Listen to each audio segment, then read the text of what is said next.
नमस्कार। मैं डॉक्टर वासुदेव शेट्टी महारानी महिला विज्ञान कॉलेज मैसूर में हिंदी विभाग में सह प्राध्यापक हूँ। इस समय हिंदी साहित्य क्षेत्र के श्रेष्ठ लेखक सूर्यकांत त्रिपाठी निराला द्वारा लिखित तोड़ती पत्थर पर कविता पर प्रकाश डालना चाहता हूँ। सूर्यकांत त्रिपाठी निराला आधुनिक हिंदी कविता के युग प्रवर्तक और जन्मजात कवि मानते हैं। उनकी जीवितावधि है 1896 से 1961, जो निश्चय ही राष्ट्रीय आंदोलनों के दिनों में वे काफ़ी जागृत थे। अपने कृतियों के जरिए उन दिनों के जवानों को प्रेरित करते रहे। जीवन की दारुण परिस्थितियां भी उन्हें कभी पराजित नहीं कर सकी। उनके जीवन कष्टों, अभाव और संघर्षों से जुड़ी रही। रामकृष्ण मिशन से प्रकाशित होने वाले समन्वय पत्र में काम करते रहे। इन्हीं दिनों उनके नाम निराला भी पड़ गया। उनकी काव्य कृतियां इस प्रकार है: अनामिका, परिमल, गीतिका, तुलसीदास, कुकुरमुत्था, नए पत्ते, आराधना आदि है।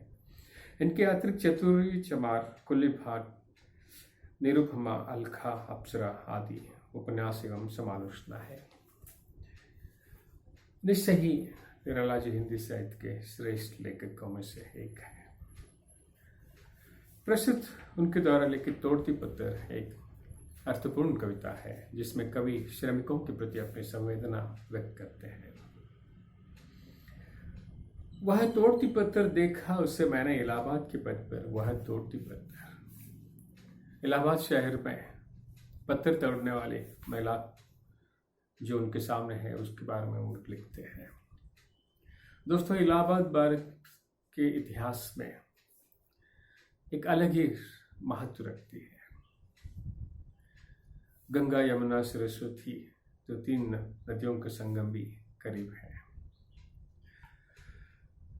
तो यहाँ पत्थर तोड़ने वाले महिला और उनकी स्थिति जो है उसके बारे में कहते हैं: कोई न छायेदार पेड़ वह, जिसके तले बैठी हुई स्वीकार। अक्सर काम करने वाले ये भी सोचते हैं थोड़ा आरामदायक हो, लेकिन उस महिला उसकी तरफ ध्यान नहीं। जहां वो पत्थर तोड़ रही है उसके तले कोई पेड़ नहीं, पेड़ की छाया नहीं। श्याम थन बरबंदा यौवन, यौवन से भरा वो महिला सांवले रंग की है। नथ नयन प्रिय कर्म रितम, आंखें झुकी हुई लगातार वो अपने काम में मग्न है। गुरु हथौड़ा हाथ करती बार बार प्रहार, भारी हथौड़ा उसके हाथ में है और लगातार पत्थर पर प्रहार करती है। और कवि कहते हैं बिना पेड़ के नीचे वो काम करने वाले, और उसके सामने तरु मल्लिका यानी वृक्षों की कतार है और महल है, अट्ठालिका प्राकार, बड़े बड़े महलों के सामने वो काम कर रही है। तो ये जाहिर है, तो एक तरह आरामदायक लोग हैं और दूसरी तरह श्रमिक लोग। चढ़ रही थी धूप गर्मियों के दिन। उत्तर भारत की खासियत है, हमारी साउथ की तरह नहीं है, दक्षिण भारत की तरह नहीं है। वहाँ गर्मियों के दिन में बहुत गर्मी होती है और जाड़े के मौसम में बहुत ठंड होती है। चढ़ रही थी धूप गर्मियों के दिन, दिवा का तमतमाता रूप, सूरज के एकदम तमतमाता रूप यानी बहुत तेज। उठी झुलसाती हुई लू, रूही जो जलती हुई लू चल रही है और ऐसा लगता है रूही की तरफ धरती जल रही है। घर चिंगी छा गई, केवल इतने ही नहीं है, धूल की खंड गर्मी के साथ साथ उड़ती है तेज हवा के साथ। प्रायः हुई दोपहर वह तोड़ती पत्थर, तो तेज प्रकाश आ गए हैं सूरज के और वो काम कर रही है लगातार। कभी कहते हैं देखते ही देखा मुझे एक बार, अपने लगातार काम करने के बीच में भी एक बार मेरे ऊपर नजर दौड़ाई और उस भवन की ओर देखा। चिन्ह था ऐसे तरह ब्रेक की तरह लगातार काम करने के बीच में एक बार वो देखती है जरूर। देखकर कोई नहीं देखा मुझे उस दृष्टि से जो मार खाकर रोही नहीं। मैं हिम्मत नहीं हारी। यदि इस तरह काम करते समय हिम्मत हारेंगे और शर्माएंगे तो ये काम नहीं हो सकती। इसलिए वो बहुत ही दृढ़ प्रतिज्ञ है।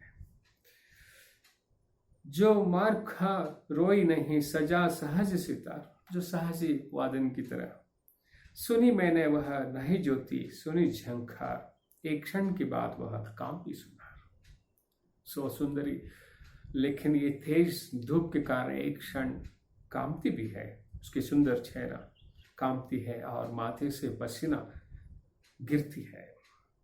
डुलक माथे से घिरे सीकर, यानी बूंदे पसीने की, लीन होते कर्म में, फिर जो कहा मैं तोड़ती पत्थर। लगातार वो दोबारा काम में तल्लीन हो जाती है। अक्सर हम ऐसे संदर्भ देखते हैं। आजकल पत्थर तोड़ने वाले कम हो गए क्योंकि हर जगह मशीनें लगी हुई है, लेकिन हम बचपन के दिनों में ये देखते थे, रास्ते में बड़े बड़े पत्थर लाते थे और काम करने वाले उसे जो आवश्यकता के अनुसार उसे छोटे छोटे हिस्से में मार मार कर देते थे। यहाँ ध्यान देने की बात है, एक जगह कवि कहते हैं बड़े बड़े महल है, महल में बैठे हम देखते हैं और काम करते हैं, लेकिन वो हिम्मत नहीं हारी। कवि उस तरफ अपने संवेदना जताते हैं। काफी अर्थपूर्ण ढंग से सूर्यकांत त्रिपाठी निराला तोड़ती पत्थर लिखे हैं। प्रणाम।